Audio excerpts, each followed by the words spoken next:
हम सभी काल के जाल में फंसे हुए हैं।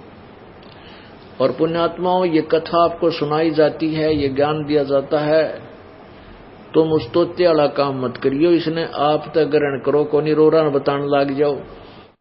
आप भी उसमें अमल करो और औरों को भी सुनाओ, और लेकिन दृढ़ करके काल के जाल से निकलने का सचमुच प्रयत्न करो। कहते हैं ये बातें कहने सुन की नहीं, ये कर पाड़ने की हैं। ये केवल कहने सुन तो बात नहीं पड़ेगी, ये करें पार पड़ेगी, पीछा छुटवाना पड़ेगा।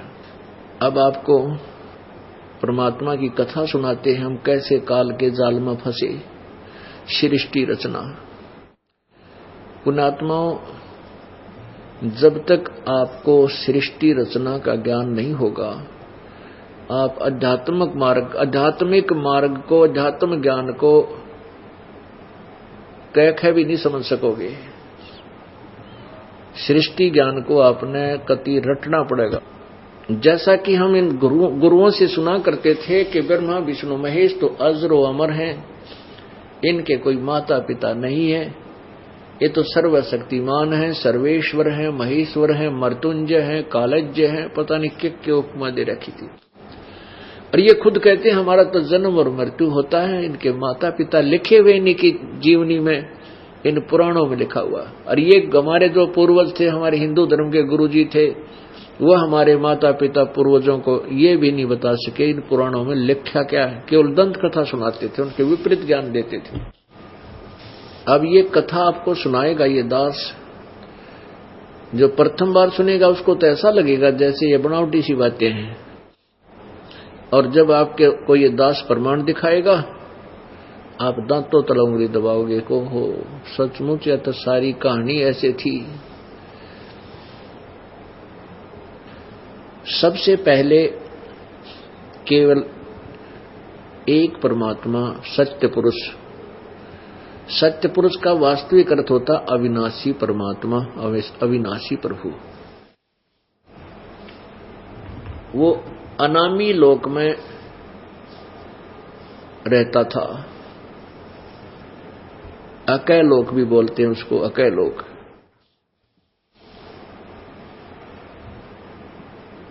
फिर उस परमेश्वर ने नीचे के 3 लोकों की रचना की अपनी वचन शक्ति से। अगम लोक, फिर नीचे का उससे नीचे अलख लोक, और फिर सबसे नीचे सत्यलोक।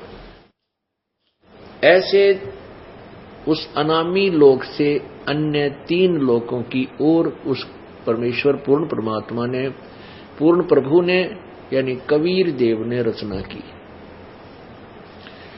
और ऊपर के 3 लोकों को यानी अविनाशी रूप में, स्थायी रूप में रचा, वो कभी नाश में नहीं आएंगे।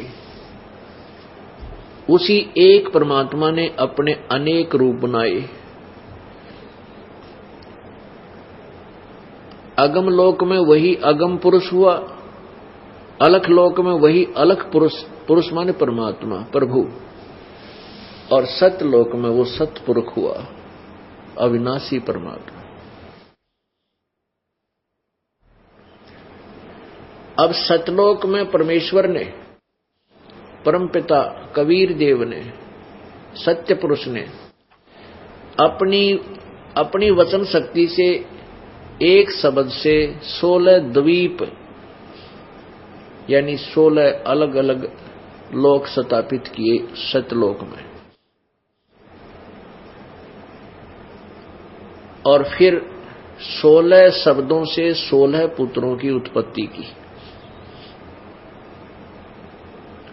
उनको अलग भिन्न भिन्न द्वीप में रहने की आज्ञा दे दी। परमेश्वर ने अपने पुत्र अचिंत को, उन 16 में से एक अचिंत नाम का पुत्र है, उससे कहा कि बेटा तू अब सृष्टि रचना कर रहे। अब परमात्मा ने इसलिए सारा कुछ किया था कि ये बालक कहीं फिर बाद में टांग ना अड़ावें, इनकी इस अक्षमता से अभी परिचित करवा देता हूं इनको, तुम्हारी कितनी औकात है। अचिंत ने अपनी वचन शक्ति से अक्षर पुरुष की उत्पत्ति की, जिसको परब्रह्म कहते हैं। अक्षर पुरुष वहां एक तालाब है अमृत से भरा हुआ, उस अमृत सरोवर में स्नान करने के लिए चला गया। वहां जाकर के वो मस्ती से लेट गया जल में और गहरा जाकर के सो गया, नींद आ गई।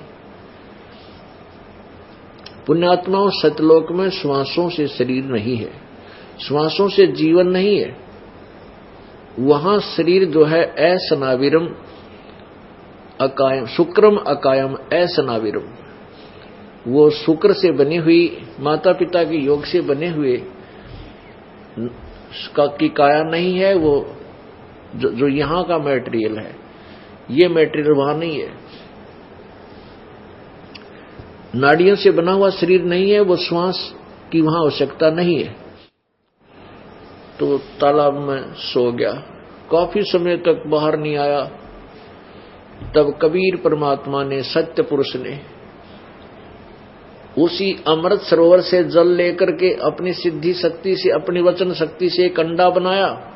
उस अंडे में एक अपने वचन से आत्मा प्रवेश की, उस अंडे को जल में छोड़ दिया। वो गड़गड़ गड़गड़ करता हुआ जब नीचे गया तो अक्षर पुरुष, उस परब्रह्म की आंख निंद्रा भंग होगी। उसने कुछ क्रोध हुआ कि मेरे को किसने जगा दिया, मेरी निंद्रा भंग किसने कर दी। तो इस दृष्टि से गुस्से में देखा तो वो अंडा दो भाग हो गया। उसमें से ये ज्योति निरंजन निकला और इससे कहा, इन दोनों से परमात्मा ने कहा कि तुम बाहर आओ। अक्षर पुरुष तो निंद्रा में था, तुझे जगाने के लिए सब किया गया, तुम दोनों बाहर आ जाओ और जाकर के तुम अचिंत के लोक में रहो। अब वो तीनों अचिंत और ये क्षर पुरुष यानी काल, जो आगे चल के काल कहलाया, और अक्षर पुरुष, ये तीनों एक द्वीप में रहने लगे। और शेष जो अलग थे वो 15 एक एक द्वीप में अलग अलग रह रहे थे। एक दिन उसके बाद परमात्मा ने अचिंत से कहा कि तूने देख ली अपनी अक्षमता, बेटा तुम्हारे बस की सृष्टि रचना नहीं है कि दे तुम बीच में टांग अड़ाओ, इसलिए तेरा भ्रम निवारण किया था मैंने। अब मैं सृष्टि रचना स्वयं ही आगे करूंगा। तो परमात्मा ने अपने शरीर, अपने वचन से, अपने शरीर से हम सबको उत्पन्न किया। वहां वचन से उत्पत्ति हुई। तो हम सभी आत्मा वहां मानव सदृश शरीर में, और सुंदर शरीर हमारा 16 सूर्य जितना, जैसे 16 सूर्य का प्रकाश हो पर गर्मी ना हो इसमें, इतना सुंदर शरीर एक आत्मा का वहां सतलोक में है। और इतने तेज पुंज का नूर का शरीर, जैसे ये 5 तत्वों से बना हुआ शरीर है। 5 तत्व ये मिट्टी, हवा, अग्नि, वायु, आकाश, ये जल, वायु, यानी ये 5 तत्वों से बना है। इसमें कितना दिखाई देते हैं, कितना सुंदर है देखो। ऐसे ही वहां तेज से एक तत्व से बना हुआ शरीर हमारा है, और बहुत इससे तो असंख्य गुना प्यारा और सुंदर शरीर है वो। तो वहां हम रहने लगे। इसी तरह परिवार है, वहां पर परमात्मा साकार है, सब प्राणी साकार है, वहां सब आत्मा साकार है। हंस नाम है उनका वहां पर, और परमात्मा को परमहंस कहते हैं। हम सभी वहां रह रहे थे, कोई दुख नहीं था, कोई शरीर में कोई रोग नहीं था, और सारी सुविधाएं थी वहां पर। 4 मुक्ति जहां चंपी करती माया होरी दासी, होय होय। यहां कितनी साधना करके, ना जाने कितने समय तक तप साधना, तपसत करके 4 मुक्ति 4 मुक्ति प्राप्त होती है। और वो मुक्ति भी एक दिन नष्ट हो जाती है, वो समय भी समाप्त होता है, स्वर्ग महास्वर्ग का भी। और फिर जीव का जीव 84 लाख योनियों में गधा, कुत्ता, सुअर बनता है। और सतलोक के अंदर परमात्मा बताते हैं कि ये 4 मुक्ति जहां चंपी करती, तेरे पैर दबाती है, इतना सुख है। और ये माया हो रही दासी, जहां हम यहाँ माया समझते हैं भाई, अच्छा खान पीन न हो, बढ़िया है, कोठी हो, कार हो, कहते इससे असंख्य गुणी सुविधा तेरे चरणों में, वहां दासी रहेगी, तेरी हाजिर खड़ी रहेंगी, ये सब सुविधाएं। और फिर दूसरा क्या होगा कि दास गरीब अभय पद पर से वो मिले राम अविनाशी। अब वहां हमारा सुंदर शरीर था। अब जैसे आप किसी भी संत की पंथ की ये सतलोक का ठेका ले रहे हैं, कौन? राधा स्वामी और धन धन सतगुरु वाले, ये कृपाल वाले, ये ठाकुर जी वाले, ये जय गुरुदेव वाले। किसी ने पूछ ले सचखंड में भगवान सतलोक में कैसा? चेतन ही चेतन है, प्रकाश ही प्रकाश है। उड़ा घुमा फिरा के बात ने उल्टी खींच देते और कहते हैं आत्मा परमात्मा में जाके लीन हो जाती है, वहां तो चेतन ही चेतन है। अरे वहां भगवान निराकार है, तो आत्मा की एक गड्ढे की उड़े जाके क्या करेगी आत्मा? बता, टिंडे लेगी? जहां अब कोई लड़की का ब्याह करते हैं, बेटी का, और उसने नो कहे कि तेरा पति तो निराकार नहीं है, वो तो है, दिखाई नहीं देता, तो क्या करेगी ब्याह करवा के? वह तो वो जाएगी किसके वहां? के देखेगी जाकर के? क्या रुचि बनेगी उसकी? तो ऐसे ही पुण्यात्मा, ये हमने मूर्ख बना रहे थे, ज्ञान था नहीं। सुनी सुनाई कबीर साहब का कबीर साहब का एक शब्द चोरी कर लिया इन्होंने। क्या था कि करने नो दीदार महल में प्यारा है। इसमें 32 छंद हैं, टुकड़े हैं, विभाग हैं, कली है। ईश्वर ने उल्टी सुल्टी इसकी बना के व्याख्या, और वो भी ठीक ना करना। जब उसमें तो लास्ट में स्पष्ट लिखा है कि वहां ऊपर हंस चले जाते हैं आत्माएं मोक्ष होकर के, और सतपुरुष के ऊपर चवर करती है। तो निराकार क्यों करोगे? मंदबुद्धि हो तुमने तो देख लो, चवर निराकार पर क्यों करेंगी वे? और फिर स्पष्ट कर रखा है परमात्मा के एक रोमकूप में करोड़ों सूर्य करोड़ों चंद्रमा मिला दे, इससे भी अधिक उसकी रोशनी है, तो वो साकार होया कि निराकार है? और थरप गजब हो। यानी परमात्मा की वो वाणी झूठी नहीं हो सकती कि मोती मुक्ता दर्शत नाई, ये जग है सब अंधरे, दिखत के तैन चमिन के फेरा मोतिया बंदरे। अज्ञान रूपी मोतिया बंद था, इन लोगों का कुछ भी ज्ञान नहीं था। पुण्यात्मा वहां पर वो सुख है, वो ठाठ है, या स्वप्न में भी नहीं हो सकते। आपका ऐसा ही परिवार होगा और सदा युवा शरीर रहेगा, कभी बूढ़े नहीं होंगे। कोई काम भी वहां कोई काम नहीं है, केवल भगवान की भक्ति अपने आप चलती है, वहां पर आनंद आता है। और फल आहार, वहां अमृत आहार है, अमृत ही वहां अमृत जैसे मीठे फल हैं, सदा बहार बाग हैं, और सदा बसंत रूपी ऋतु रहती है, कोई गर्मी सर्दी नहीं है। वहां दिन रात नहीं है, वो तेजों में लोक है, सौ प्रकाशित है। तो पुण्यात्मा वो बहुत ही, जैसे रात्रि में आप चंद्रमा की रोशनी देखते हो कभी एकांत में, और रात्रि में लेटकर जब देखते हैं कितनी सुंदर प्यारी लगती है, कितनी शीतलता होती है, बिल्कुल मन को ऐसी खींचती है, आत्मा को खींचती है। ऐसे वहां पर सतलोक में इससे भी असंख्य गुना शांत और सुंदर प्रकाश ऑटोमेटिक रहता है। लेकिन उस प्रकाश में जीवात्मा, उस प्रकाशित लोक में, वहां परमात्मा भी मनुष्य सदृश है, तेजों में शरीर है, उसका भी नूरी शरीर है, और हमारा भी नूरी शरीर है। हम उस सुख सुविधा को छोड़कर काल के जाल में कैसे फंसे, ये आपको बताते हैं। जब परमात्मा ने हमारे को उत्पन्न कर दिया और हम वहां ठाठ से रह रहे थे, कोई कष्ट नहीं था, बड़े आनंद से बहुत समय बीत गया था। तो उसके बाद एक समय, कुछ समय के उपरांत ज्योति निरंजन जो अंडे से निकला था, उसके मन में खरपतवार उत्पन्न हो गया। उसने सोचा कि मैं और अचिंत और ये अक्षर पुरुष, हम तीन तो एक द्वीप में, और बाकी मेरे भाईपन ये सभी जितनी आत्माएं हैं सारे न्यारे न्यारे एक एक द्वीप में। अब मैं अपना अलग स्थान प्राप्त करूंगा, इस दृष्टिकोण से उसने क्या किया, तपस्या आरंभ कर दी, तप से राज्य प्राप्त होता है।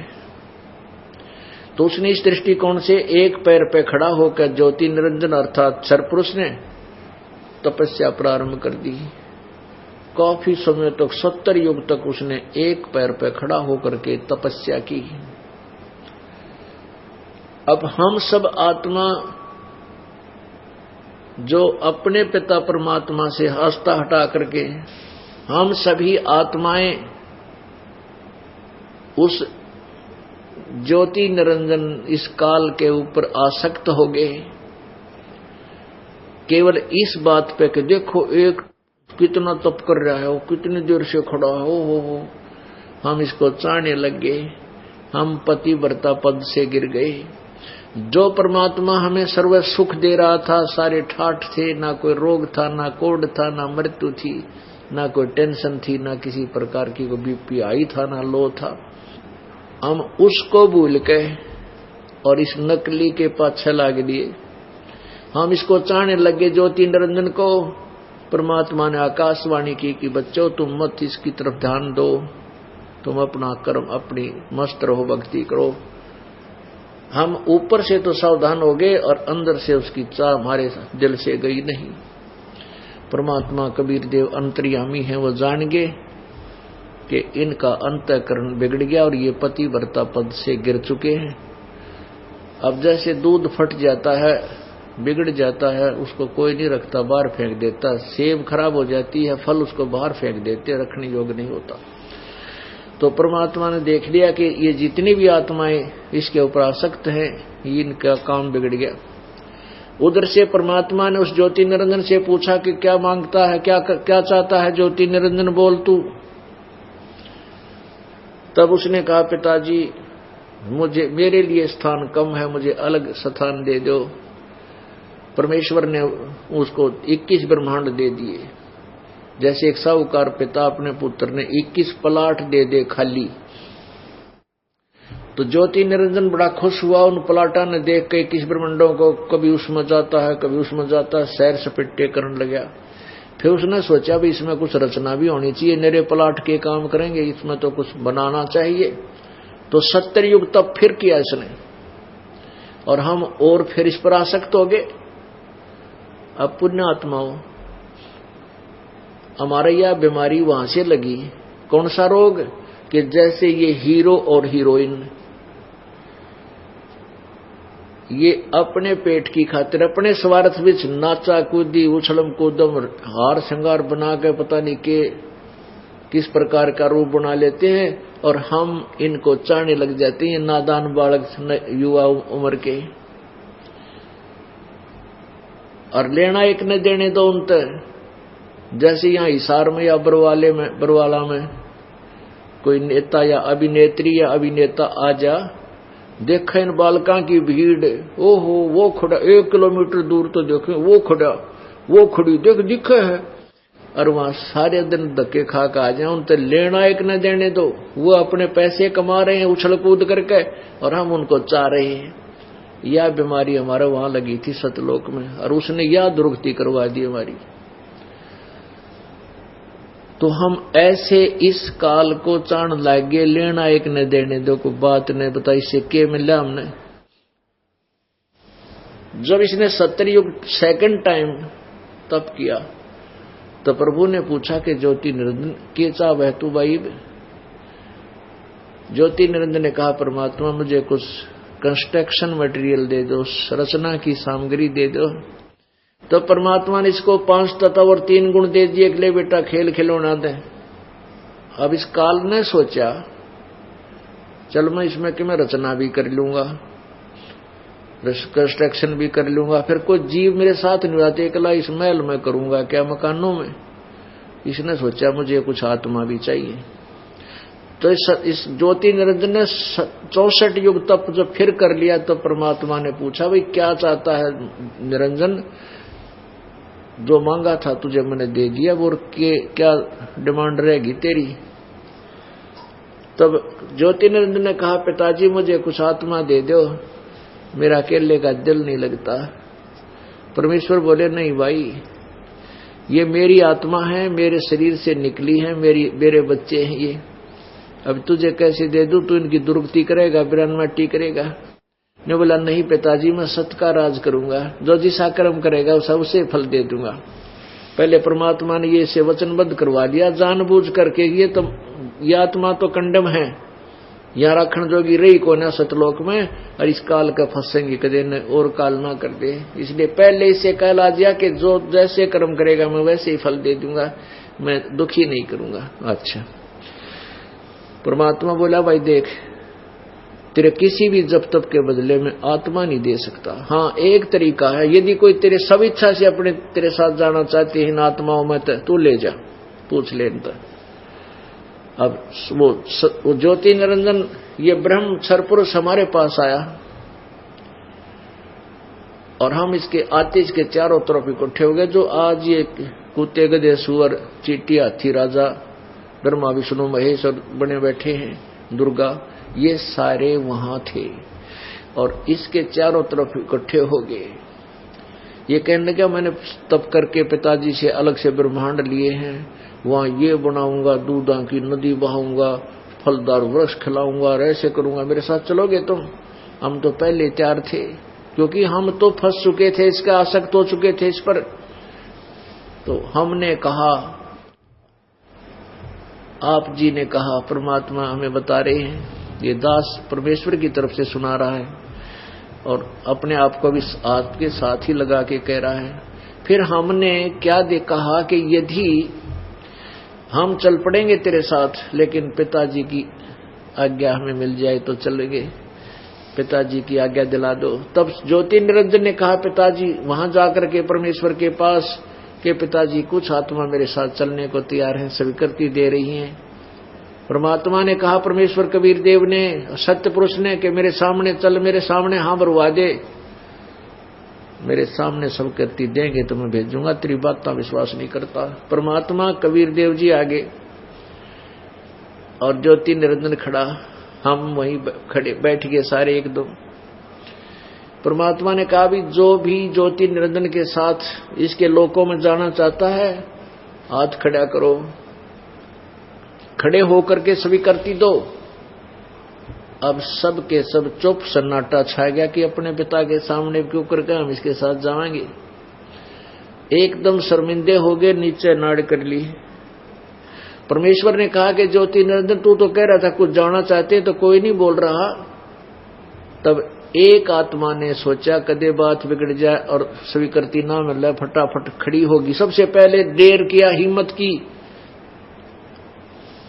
अब काल के जाल में फंसने की हिम्मत की उसने। सबसे पहले खड़ा होकर कहा मैं जाना चाहता हूं। तो उसके बाद तो हम सभी ने हमने सोचा कदे ये एकली ये कर जा काम, सारे सुख ने लूट जा, हम पाछे रह जा। तो हम सभी खड़े हो गए, सौर्य के सौर्य जितने ये असंख्य प्राणी की, ये जितने कीटाणु भी बने, मच्छर माखी बने हैं यहाँ पर, तो हम सभी खड़े हो गए। तब परमात्मा ने कहा भाई ठीक है ज्योति निरंजन, अब ये जितने भी आत्मा ने तेरे साथ चलने की स्वीकृति दी है, इनके कोड वर्ड मेरे पास है, इनका मैंने पहचान कर ली है। और जा तू अपने 21 ब्रह्मंडों में, मैं इनको तेरे पास भेज दूंगा, लेकिन और तरीके से भेजूंगा। परमात्मा ने सभी का सूक्ष्म रूप बना दिया, बीज रूप, अति सूक्ष्म। और जिस आत्मा ने सबसे पहले स्वीकृति दी थी खड़ा होकर के, उसका एक लड़की बना दिया, युवा लड़की, जवान लड़की। और उसके अंदर अपने शब्द शक्ति से हम सभी को दुर्गा के शरीर में प्रवेश कर दिया।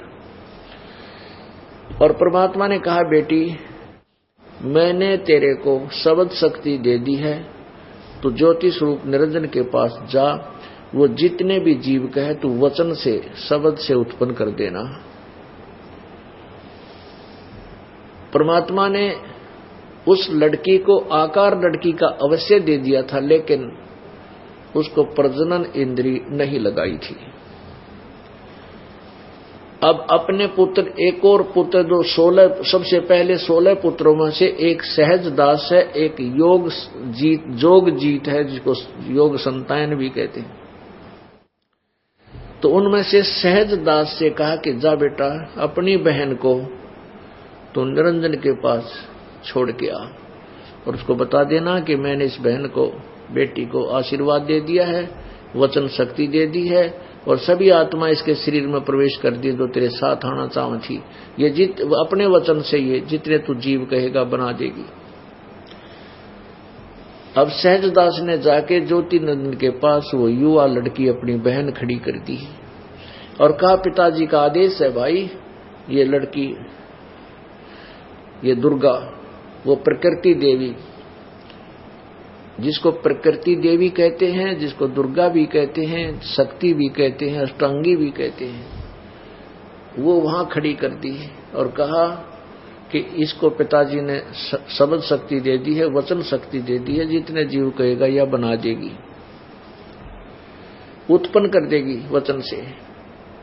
ये कहकर के सहजदास तो वापस आ गया। उधर से युवा लड़की को देख करके ज्योति निरंजन के मन में दोष आ गया। इतना आत्मा में दोष भर गया कि उसने लड़की के साथ बलात्कार करने की चेष्टा की। लड़की ने कहा ज्योति निरंजन तू बात सुन मेरी, देख पहले तू मेरा बड़ा भाई है, क्योंकि हमारे से पहले तेरी उत्पत्ति अंडे से हुई है और मैं तेरी छोटी बहन हूं और बहन भाई का ये ऐसा कर्म घोर पाप है भाई, तो मुझे टच मत कर। लेकिन इतना विषय वासना वश हो गया ये पाप आत्मा ज्योति निरंजन, ये इसने आगा देखा ना पीछा देखा और लड़की को जबरदस्ती ग्रहण करने की चेष्टा की। अब दुर्गा ने और कोई तरीका नहीं देखा, अपनी इज्जत रक्षा का सूक्ष्म रूप बनाया। इसके जैसे इसने मुंह खोल रखा था बकवादों में, मुंह के द्वारा पेट में शरण ले ली। वहां से आवाज लगाई पिताजी मेरी रक्षा करो, रक्षा करो। मैं ऐसे ऐसे इसने मेरे साथ बदतमीजी करना चाहे, मैंने इसकी पेट में शरण ली है। तब परमात्मा ने कहा कि हो गया ड्रामा शुरू भाई, अभी क्या है, अभी तो देखना था रेगल के करेगा यो, अभी तो ये तो पहला तोहफा है तुम्हें। अब परमात्मा स्वयं वहां पहुंचे अपने पुत्र जोगजीत के रूप में और वहां से कहा कि जोगजीत सुन ले आदेश परम पिता का, तूने ऐसे सच्चे लोक में ये बदतमीजी की है, तू यहां रहने योग्य नहीं है और तूने इस लड़की को खा लिया है, कि तेरे शरीर अब दुख पा करके तेरे शरीर में पहुंच गई है।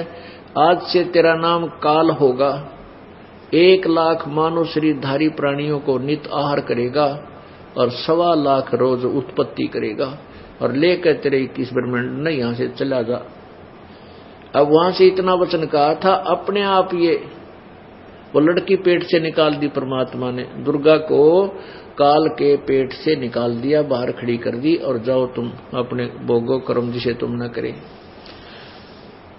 अब उनको 21 ब्रह्मांड वहां से चल पड़े, जैसे वायुयान चलता है, जहाज चलता है, हवाई जहाज। और वहां से 16 शंख कोश की दूरी पर जाकर रुक जाओ। 16 शंख कोश की दूरी पर आकर के ये 21 ब्रह्मांड काल के रुक गए। अब काल ने कहा दुर्गा से, अब मेरा कौन के बिगाड़ेगा, जो सजा मुझे मिलनी थी मिल गई और अब तेरे साथ अब मैं। फिर उसने वही चेष्टा की बकवाद करने की, कहा कि मैं अब मनमानी करूंगा। दुर्गा ने फिर कहा कि ज्योति निरंजन, पहले तो तू मेरा बड़ा भाई, मैं तेरी छोटी बहन, एक पिता की संतान, और दूसरे में तेरे पेट से बाहर आई तेरी बेटी होगी, कम से कम कुछ तो लिहाज रख ले, ऐसा जुल्म ना कर। मेरे पास वचन शक्ति है, मैं जितने तू जीव कहेगा मैं उत्पन्न कर दूंगी। लेकिन इतना वासना, विषय वासना वश हो गया ये काल, कामदेव वश हो गया। इसने एक नहीं सुनी, दुर्गा से जबरदस्ती शादी की और 3 पुत्रों की उत्पत्ति की। ब्रह्मा विष्णु महेश इनके नाम रख दिए, तीनों को एक एक गुण युक्त कर दिया। रजगुण ब्रह्मा, सतगुण विष्णु, तम गुण शिव जी बना दिया। अब पुण्य आत्माओं,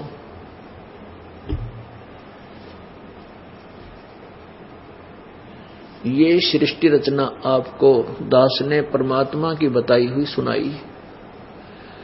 जिन्होंने ये सृष्टि रचना नहीं सुनी है वो ये सोचेगा यह तो बनावटी बात है, किताब न सुनी ना देखी ना कोई शास्त्र में प्रमाण नहीं, कैसे माने। आपको इतने प्रमाण दे दूंगा कि आपका दिमाग सुन्न हो जाएगा, कर तेरा गजब। ये अपने सदग्रंथों में लिखा था ऐसा ही, जो कि आज से 600 वर्ष पहले परमात्मा ने अपने सिंपल लैंग्वेज में साधारण भाषा में बताया था कि धर्मदास ये जग बोराना, कोई न जाने पद निर्वाणा। यही कारण मैं कथा पसारा, जग से कहिए एक राम नियारा।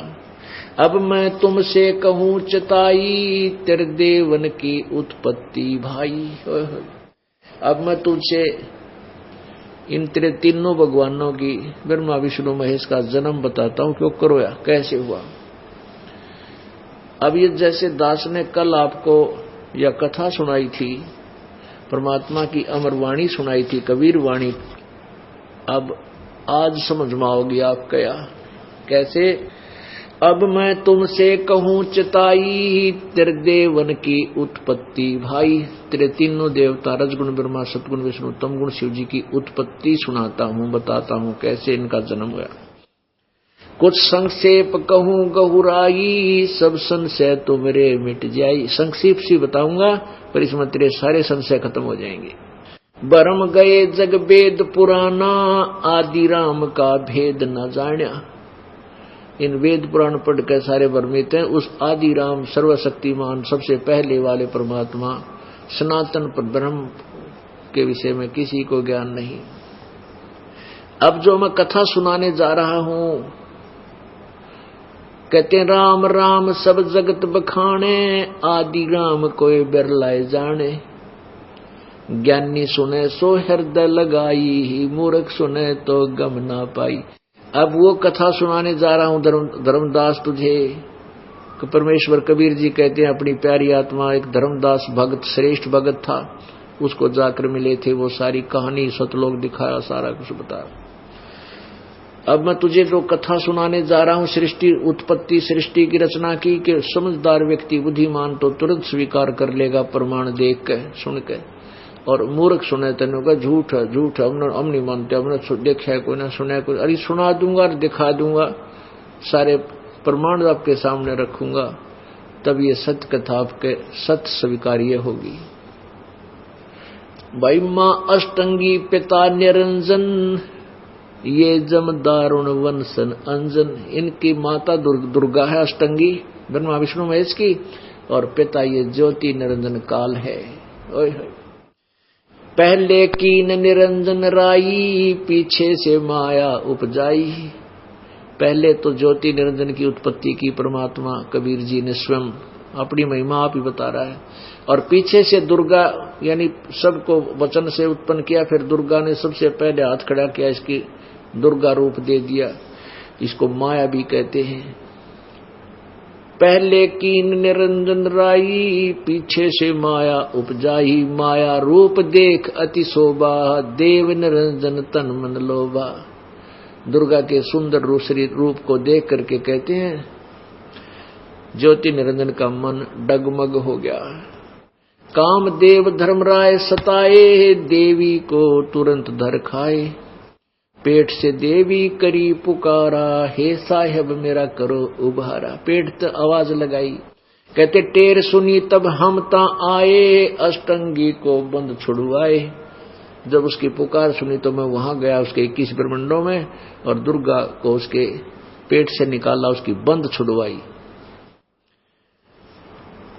सतलोक में कीन्हा दुराचारी, काल निरंजन दी नैनकारी।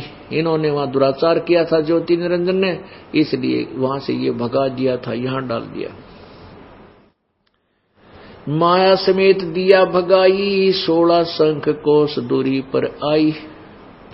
अष्टंगी और काल अब दोई, मंद कर्म से गए बिगोई। अब देखो कहते हैं ये काल और ये दुर्गा अष्टंगी, ये अपने ही दुष्कर्म के कारण विनाश को प्राप्त हुए। अब मंद कर्म यानी निकम्मा काम निरंजन ने तो किया, वहां इसके साथ दुर्व्यवहार करना चाहा, ये मंद कर्म। और दुर्गा ने मंद कर्म किया कि अपने पिता परम पिता को छोड़कर इस काल के ऊपर आसक्त हुई, इसलिए इसकी विरानुमाटी दुर्गति हुई। आप पढ़ कर देखो इस दुर्गा की दुर्गति। कभी तो महिषासुर इसका पाछा पड़ रहा है, कभी कोई साला राक्षस गेल भाज रहा है, कि तो इसकी और नाड़ काट दी किसी ने, कि तो कुछ हो रहा है। तो ये इतनी विरानुमाटी इसकी, यहाँ एक पल भी चैन नहीं इसको। अब क्या बताते हैं, अष्टंगी और काल अब दोई, मंद कर्म से गए बिगोई। धर्मराय को हिकमत की ना, नख रेखा से भग कर लीना। दुर्गा के स्त्री इंद्री नहीं थी, केवल रूप स्त्री का था। तो इस काल ने अपने नाखनों से ये भग बनाया और फिर इसने 3 पुत्रों की उत्पत्ति की। धर्मराय को हिकमत कीना, नख रेखा से भग कर लीना। धर्मराय कीने भोग विलासा, माया को रही तब आशा। कहते हैं फिर दुर्गा गर्भवती होगी। 3 पुत्र अष्टंगी जाए, ब्रह्मा विष्णु शिव नाम धराए। 3 देव विस्तार चलावे, इनमें यो जग धोखा खावे। इस काल के विस्तार को ये 3 पुत्र काल के चला रहे हैं, और इन्हीं की पूजा में, इसी में ये लोग भोली आत्मा धोखा खा रहे हैं, इन्हीं की पूजा में लगे हुए हैं। पुरुष गम कैसे कोई पावे, काल निरंजन जग भरमावे। अब कहते हैं उस परम पिता परमात्मा के विषय में कौन समझे, यो काल सभी को भ्रमित करके उल्टा ज्ञान दे देता है। पुरुष गम कैसे कोई पावे, काल निरंजन जग भरमावे। 3 लोक अपने सुत दीना, सुन निरंजन बासालीना। अपने तीनों पुत्रों को ये 3 लोक देकर और स्वयं ब्रह्मलोक में सबसे ऊपर के स्थान पर ये काल विराजमान है, सुन शिखर में बैठा है। 3 लोक अपने सुत दीना, अपने सुतों को अपने पुत्रों को दे दिया। और सुन निरंजन बासा लीना, अलख निरंजन सुन ठिकाना। ब्रह्मा विष्णु शिव भेद न जाना। अब ब्रह्मा विष्णु महेश भी तपस्या करते हैं, भगवान ढूंढांगे भगवान ढूंढांगे, वो मिलता कोई ना। कहते हैं इन्होंने ब्रह्मा विष्णु महेश को ये ज्योति निरंजन के दर्शन नहीं होली, ये भी नहीं मिलता। 3 देव सो उसको ध्यावे, निरंजन का वो पार न पावे। अलख निरंजन बड़ा बटपारा। इस ज्योति निरंजन को परमात्मा कबीर जी कहते हैं बड़ा बटपारा। बटपारा माने ठग, धोखेबाज है यो। अलख निरंजन बड़ा बटपारा, 3 लोक जीव करे आहारा। 3 लोक के जीवों को खा रहा है। ब्रह्मा विष्णु शिव नहीं बचाए, सकल खाए पुन धूर उड़ाए। 3 तिनके सुत हैं तीनों देवा, अंदर जीव करते हैं सेवा। आय हाय हाय, कमाल कर दिया कबीर भगवान ने। कहते हैं ब्रह्मा विष्णु महेश को भी खावेगा, क्योंकि 7 ब्रह्मा की मृत्यु के बाद एक विष्णु की मृत्यु, 7 विष्णु की मृत्यु के बाद एक शिव की मृत्यु। ये स्वयं भी कहते हैं कि हमारा तो जन्म और मृत्यु होता, और हम इनको अजरो अमर सर्वेश्वर महेश्वर मान रहे थे। ये नकली गुरुओं की अपनी दंत कथा थी, यथार्थ ज्ञान नहीं था।